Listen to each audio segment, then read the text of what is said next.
Olá, queridos amigos, queridas amigas que militam nas redes sociais, portanto, internautas. Nós estamos aproveitando essa rede poderosa que é a rede social para conversar um pouco sobre o Lava Jato. E por quê? Porque o Lava Jato afeta todos nós. Ou então envolve todos nós, que somos brasileiros, que vivemos nesse país, que é o quinto país maior do mundo, e tem uma importância econômica, política no universo muito grande. Como vocês sabem, o princípio disto tudo foi com o impeachment da presidenta Dilma. Por conseguinte, um golpe, porque o impeachment foi um golpe. E por que o golpe? Essa direita e esse poder do capitalismo nacional e internacional, ele precisava tirar o PT do cenário político do Brasil para poder manipular todas as riquezas naturais e todo tipo de riqueza que se possa imaginar no nosso país e comercializar com essa riqueza. Como vocês, internautas, que são muito inteligentes, evidentemente, e graças a Deus, sabem, quem manda no mundo é o poder econômico. As riquezas naturais, como por exemplo, minério, petróleo, que é um mineral, a biodiversidade, a floresta amazônica, a água brasileira, enfim, todo esse conjunto de riquezas sempre foi de interesse internacional. Por exemplo, a Europa ficou riquíssima e se transformou em primeiro mundo, porque a Europa era mais miserável do que o terceiro mundo de hoje, roubando madeira, ouro, prata e pedras preciosas de toda a América Latina.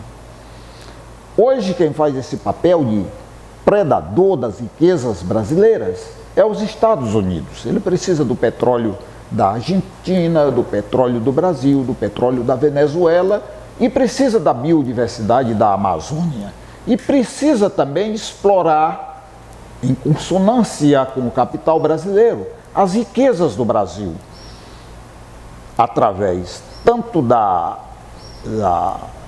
exploração direta como da exploração indireta da classe trabalhadora, pagando salário de miséria, suprimindo direitos trabalhistas, como fizeram com a reforma trabalhista, com o golpe, e agora com a reforma da Previdência Social, que vai tirar um direito inalienável e de suma importância para a nação.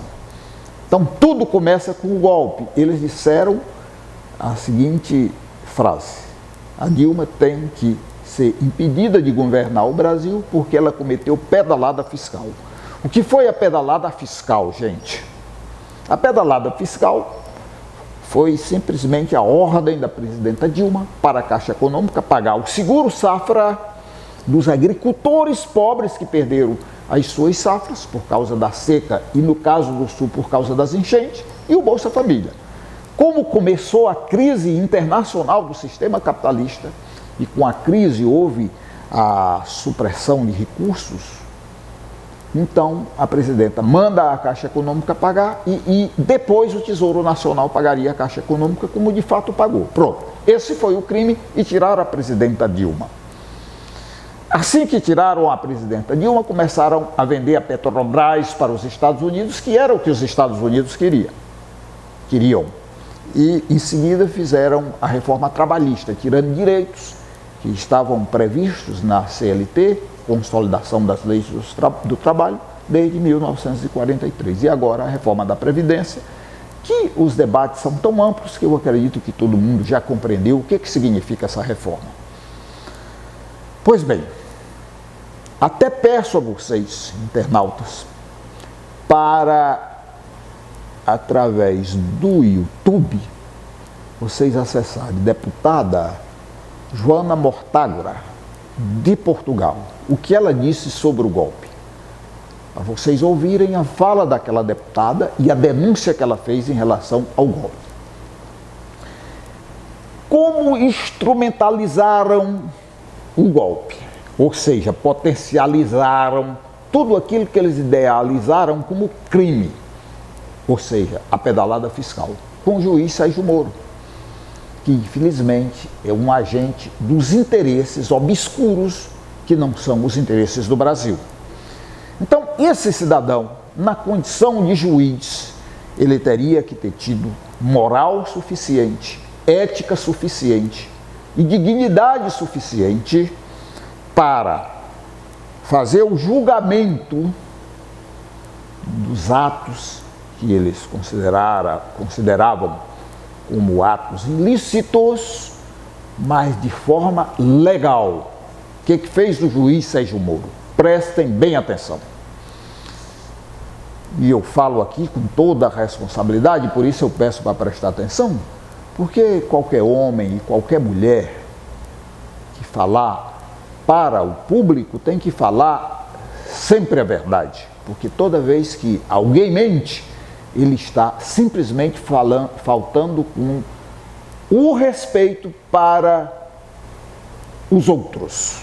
E faltar com respeito é uma coisa que nem é civilizada e nem é corretamente política e nem é socialmente considerado como um ato legal. Eu procuro sempre falar a verdade. Eu posso até errar uma interpretação, mas por falta de poder cognitivo e não por falta de caráter. Então, o que faz esse juiz? Sempre que ia haver uma manifestação organizada pela direita e paga pelas federações dos empresários, dos industriais do Brasil, cada estado tem uma federação, o juiz Sérgio Moro, de forma irresponsável e em desacordo com a ética jurídica, vazava as informações que ele queria vazar para as televisões. Globo, Bandeirante, SBT, e eu acho que são essas três principais televisões brasileiras, que compactuaram com os crimes. Ora, o processo não seguia em segredo de Estado, como então se poderia divulgar isso na televisão? Vocês entenderam o significado disto aí? Outra coisa, a Constituição do Brasil, e eu acredito que muita gente lê a Constituição, sei plenamente que muita gente não lê, mas muita gente lê. Mas mesmo as pessoas que não leem a Constituição, elas sabem que é a lei maior. A partir daí tudo é regido. A Constituição diz que ninguém pode fazer uma escuta do presidente do Brasil ou da presidenta sem a devida autorização do Supremo Tribunal Federal. Se alguém, por exemplo, hoje fizer uma gravação, ou seja, uma escuta do atual presidente, Bolsonaro, ilegal, é um crime e essa pessoa está sujeitada a ser sancionada duramente de conformidade com a lei. Para fazer uma escuta do presidente Bolsonaro, é preciso a autorização do Supremo Tribunal Federal. Pois sabe o que o Sérgio Moro fez? Grampeou a presidenta Dilma e nem encontrou nada, absolutamente nada. Mas ainda assim ele vazou as informações, a fala da presidenta Dilma, ele vazou para as empresas de televisão. O que é um absurdo, o que é um crime. E contra esse juiz nada aconteceu. Vamos ver um outro crime que vicia o processo. Ele, em relação ao triplex, que vocês conhecem muito bem, que segundo ele é do presidente Lula, ele acrescentou que além do presidente ter recebido o triplex de presente, ainda assim a empresa, a construtora, teria feito uma reforma no triplex. Vocês viram que não houve nenhuma reforma no triplex. Qual é a prova disso? O MTST ocupou o prédio, filmou o prédio todinho, não tinha elevador e nenhuma reforma. Vocês sabem quanto foi o custo dessa reforma? 300 mil reais. Vocês sabem que as notas fiscais da reforma estão dentro do processo, ou seja, nos autos. Então, se não houve reforma, e se nota fiscal inerente à reforma mentirosa do juiz Sérgio Moro está no auto, alguém cometeu o crime de ter forjado uma reforma, de ter feito nota fiscal fria e de ter colocado nos autos. Nada aconteceu contra esse juiz. A pergunta é, será que a justiça brasileira é confiável? Meus queridos e minhas queridas internautas, jovens, estudantes de direito, estudantes de sociologia, estudantes de geografia, que é a mãe de todas as ciências, estudantes de política, dona de casa, jovens, trabalhadores, cidadãos brasileiros. Eu falo para os cidadãos brasileiros. Segurança jurídica é de suma importância, ela é tão importante para a sociedade, assim como o sangue é importante para a vida. Sem sangue, um corpo não viveria absolutamente nem poucos minutos. Vejam bem, e por que surge o direito, por que surge o Estado legal? Um grande pensador do mais moderno, ele se chamava Tomás Hobbes, ele nas suas pesquisas científicas, ele pessoalmente atesta que o homem é mau por natureza, no estado de natureza, e que para conter a violência, a animalidade do homem, precisava de um regulador. E qual seria o regulador? O Estado. O Estado, como vocês sabem, tem as suas instituições. No caso, por exemplo, do Brasil, hoje, moderno Estado de Direito, o Brasil tem o poder legislativo, o poder executivo, o poder judiciário, e todas as instituições como o Ministério Público, etc., etc., sindicatos, igrejas e etc. Então, há nesse bojo todo um conjunto de leis para regular as relações sociais. De modo que tudo que for feito fora disto aí é crime, vai para a marginalidade. E por que então o Estado? Exatamente para suprimir ou para atenuar esse homem mau, segundo o Tomás Hobbes, e evitar, portanto, atenuar, portanto, que o homem vivesse como a terra que criou batata, cada um por si e cada um fazendo o que bem queria e o que bem entendia. Então tem as regras. Todos nós que dirigimos, está lá nas ruas as regras. Eu tenho um sinal de trânsito. Amarelo já é para eu ficar bem atento.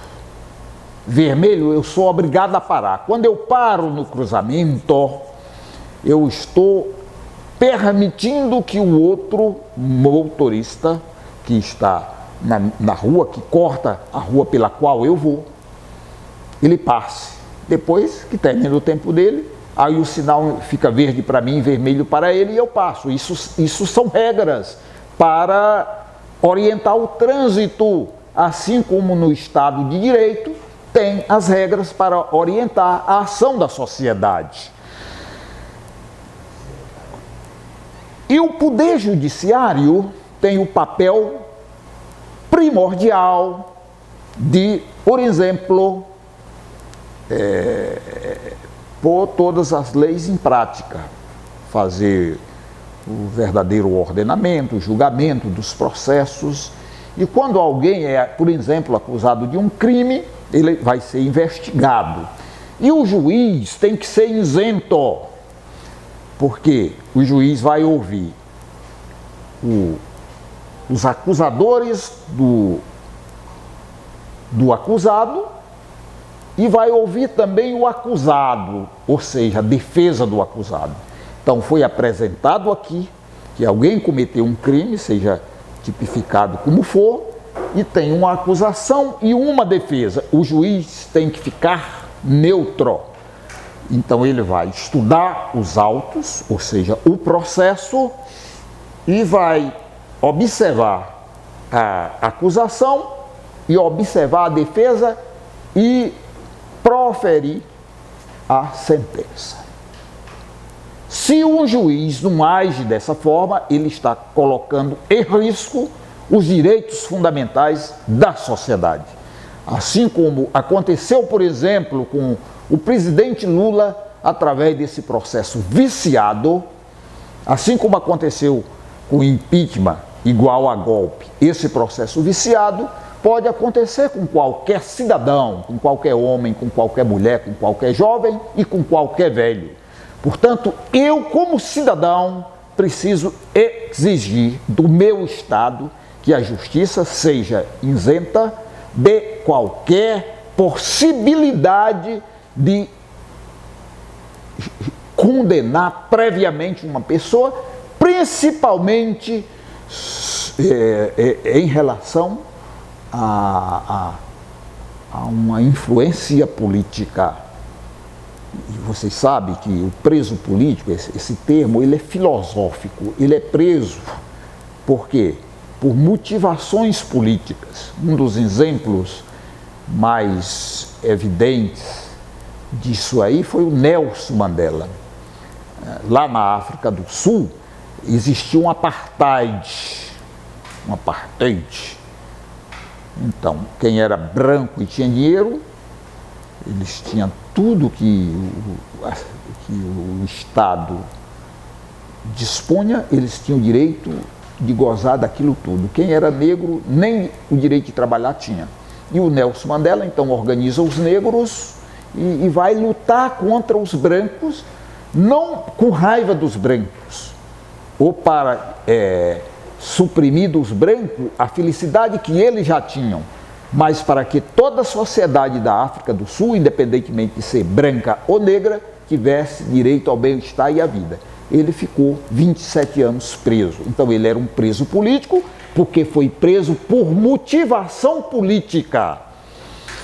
E foi o que aconteceu com Lula e, infelizmente, num processo viciado. Eu falei muito nas redes sociais, falei no rádio, porque eu sou radialista profissional, e também eu escrevo uma coluna diariamente no Facebook. Antônio Biapino, se acessarem, verão a minha coluna. E eu sempre, às vezes, digo, um dia o mundo saberá quem é Sérgio Moro. E eu tinha a plena certeza do que eu estava falando. Por quê? Porque no processo do Lava Jato, eu já acabei de falar aqui, para os jovens, para os internautas, para os senhores e para as senhoras, para os companheiros e companheiras todos, de como ocorreu esse processo, passando por cima da Constituição, inventando uma mentira de pedalada fiscal e forjando muitas mentiras em relação ao presidente Lula para poder colocá-lo na cadeia e não permitir que ele tivesse o direito de disputar a eleição. Ao se inscrever para ser candidato, não significa que vai ser eleito, não. Ele vai disputar de acordo com a Constituição permite. Mas nem isso eles deram direito ao presidente Lula. Quer dizer, foi um golpe. E quando hoje fomos tomados de surpresa, hoje que eu digo, não é literal, é temporal, porque na verdade foi essa semana que nós começamos a ver o que fora divulgado em relação à relação promíscua, desonesta, vulgar e desavergonhada desse juiz Sérgio Moro com os procuradores federais, os procuradores de justiça, e principalmente o Dallagnol, que é mentiroso, sensacionalista e desonesto, porque na própria vazação, ele dizia que não achava que, na verdade, o Lula não tinha nenhuma relação com tal coisa, mas mesmo assim ele levou adiante e serviu como prova para condená-lo. Graças a Deus, a verdade começa a aparecer. Gente, o que é o Ministério Público? O Ministério Público é o fiscal da lei. Quando há um processo envolvendo duas partes, o Ministério Público é uma instituição da República, portanto, uma instituição democrática que tem o papel primordial de acompanhar o processo como fiscal da lei para não permitir que ocorra vício, ou seja, que o processo seja corrompido e que uma pessoa inocente possa ser condenada em virtude de um processo mal conduzido. Pois o que fez o juiz com o fiscal da lei? O juiz e o fiscal da lei, ou seja, o Ministério Público, através dos seus homens que estavam lá envolvidos no processo, combinavam como cometer um crime contra a democracia e contra um cidadão, no caso, o presidente Luiz Inácio Lula da Silva, no caso, ex-presidente, um dos melhores e mais importantes presidentes do Brasil, assim como o Abraham Lincoln foi o mais importante na história dos Estados Unidos, o presidente mais importante na história dos Estados Unidos. O presidente Lula, ele tirou mais de 30 milhões de brasileiros da miséria. Quem colocou esses brasileiros na miséria, meus senhores e minhas senhoras? O capitalismo, a direita brasileira, a direita escravocrata brasileira. E o presidente, com o Bolsa Família, com geração de emprego e renda, com o crédito amigo, conseguiu tirar essas pessoas da miséria. Ele vai ficar marcado na história do Brasil para sempre. Ele é imortal. Fez mais de 5 milhões de casas. Abriu o maior programa que se possa imaginar na história do nosso Brasil e que vai perdurar por muitos anos, ninguém vai superar, que foi o programa de educação, inclusive no terceiro grau. E muita gente diz, o que vocês fizeram? Caramba, como algumas pessoas são desinformadas ou agem de má fé. 5 milhões de casa própria não é nada? O maior programa de educação não é nada? 30 milhões de pessoas que saíram da miséria absoluta, reconhecido pela ONU, reconhecido pelo Banco Mundial, não é nada? O aumento significativo, a valorização do salário mínimo não é nada? Por exemplo, fortalecer o Ministério Público, fortalecer a Polícia Federal, para vocês terem uma ideia, senhores, senhoras, quando Lula assume a presidência do Brasil, existiam apenas 5 mil policiais federais. Hoje são 18 mil policiais federais, aumentou de forma significativa. Então, minha gente, nós estamos diante de um golpe. Um país sério, como, por exemplo, qualquer país da Europa, o Japão, o Canadá, qualquer país sério, Sérgio Moro já tinha sido demitido. Agora, será que esse presidente que tem o rabo preso a todo mundo, inclusive aos Estados Unidos, tem coragem de demiti-lo? Esse caso é gravíssimo, ele precisa ser apurado, não de forma ilegal ou inventando mentira contra o Sérgio Moro, contra o Dallagnol e os outros procuradores, que são muitos envolvidos. Não, é o devido processo legal, dentro da Constituição. É preciso ser apurado e é preciso que se puna os criminosos, porque um país que não tem segurança jurídica, ele é uma bomba chiando e que pode atingir de forma violenta a todas as pessoas. O que nós queremos é que esse país, que é tão grande e é tão bom, e que tem uma classe trabalhadora tão grande, que tem muitos cientistas importantes, muitos intelectuais, muitos jornalistas importantes, como, por exemplo, esse jornalista que é um dos melhores do mundo. É jornalista com J bem grande, não é esse jornalista que recebe de outra, ou essas empresas de televisão vagabundas que existem no Brasil, que tem que fazer o papel das grandes empresas, porque é a empresa que faz shampoo, que faz cachaça, que faz batom, que faz peça de automóvel, que faz automóvel, que paga propaganda para elas e elas são obrigadas a fazer nas entrelinhas a defesa dessas empresas para poder ganhar o dinheiro da propaganda, ficarem como empresas capitalistas cada vez mais ricas, sem falar a devida verdade para as pessoas. Então, graças às redes sociais, graças a todos os jornalistas sérios que militam nas redes sociais e que fazem isso como uma missão em prol da democracia, da verdade, porque eu acho que a verdade é sempre o melhor caminho. A mentira, o padre Antônio Vieira dizia que a mentira era irmã gêmea, a verdade era irmã gêmea da justiça. Ao contrário da mentira, que ou dá a ti o que tu não tens, ou tira de ti o que tu tens. A mentira do Sérgio Moro, a mentira do Bolsonaro, a mentira do Aécio Neves, a mentira das grandes empresas e da CIA norte-americana, tirou do Lula o que ele tinha, e talvez o maior bem, que é a liberdade, e o seu nome como homem público, e deu a quem não tinha o poder, inclusive de mentir, de enganar e de explorar as pessoas. Porque o Bolsonaro, meus senhores e minhas senhoras, internautas, queridos jovens, e o Sérgio Moro pegaram esse país maravilhoso, que é uma construção humana da classe trabalhadora. Nos primeiros 400 anos da história desse país, milhões de homens e mulheres foram escravos, tiveram que trabalhar de graça para a elite. As terras desse país continental foram divididas para gente muito rica.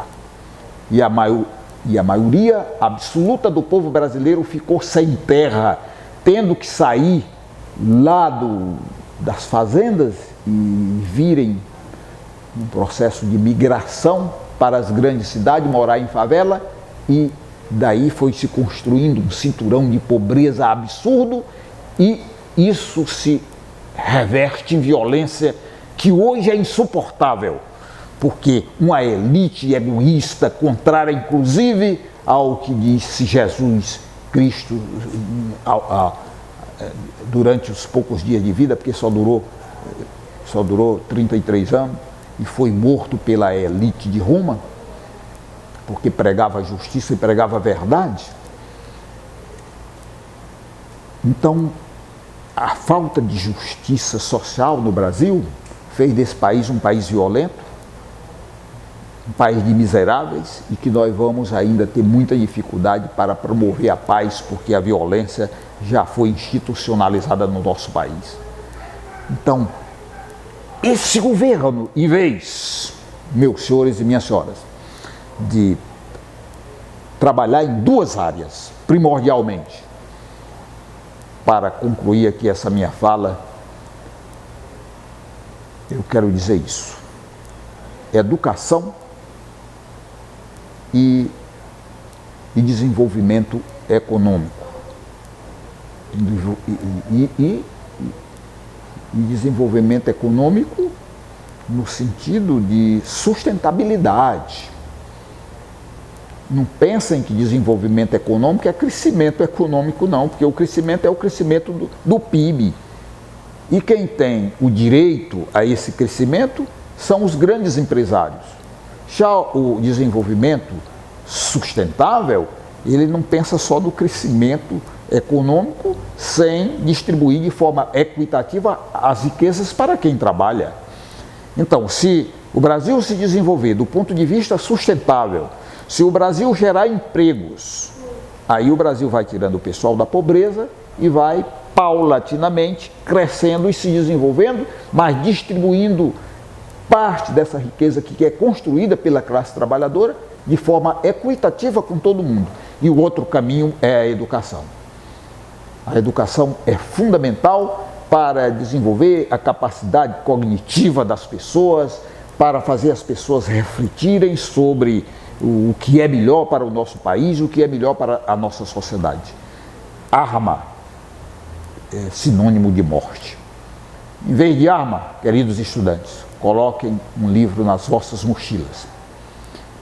Leiam constantemente, porque quem lê mais sabe mais. Quem lê adquire cultura. E quem adquire cultura sabe respeitar e sabe viver como cidadão. Nós todos fazemos parte de uma teia social. É preciso desenvolvimento, respeito, educação, cultura para que a gente se transforme numa nação. Essa é a nossa grande luta.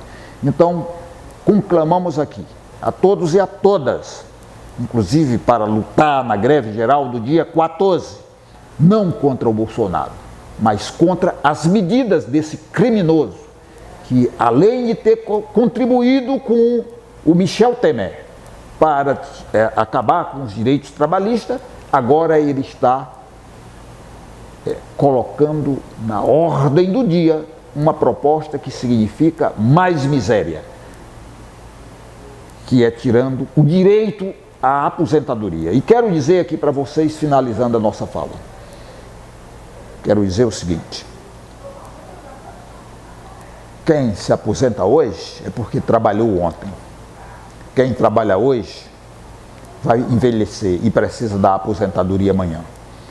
E a aposentadoria, primeiro, nem é um favor e nem é uma esmola.